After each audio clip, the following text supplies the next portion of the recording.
Catherine Bernardo nagluluksa sa pagpanaw ni Ronaldo Valdez o mas kilala bilang Lolo Sir.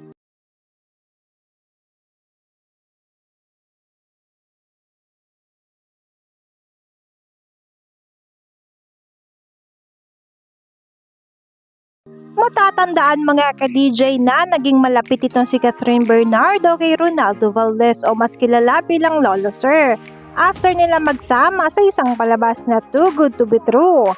Hindi lang si Catherine Bernardo mga ka-DJ ang napalapit, maski din itong si Daniel Padilla. Kaya naman talaga namang matindi ang pagluluksa nila sa pagpanaw nitong si Ronaldo Valdez.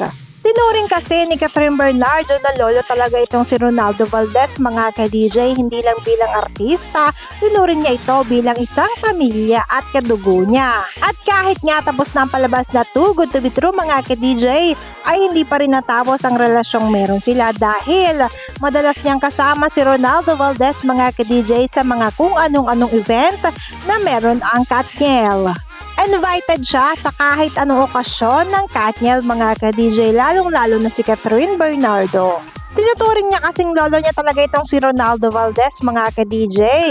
Kaya naman narito ang madamdaming post ni Catherine Bernardo para kay Ronaldo Valdez. Panoorin natin ang video ito.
Share pa, ubusan na naman. Okay. Sige pa, sabagin ko na lang po. Oh my God! So cute!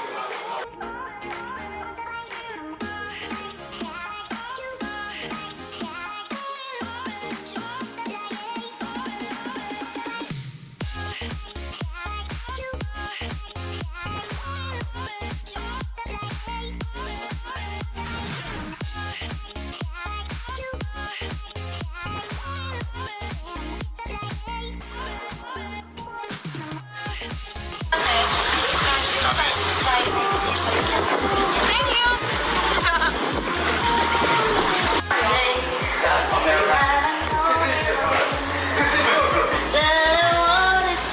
Ayun.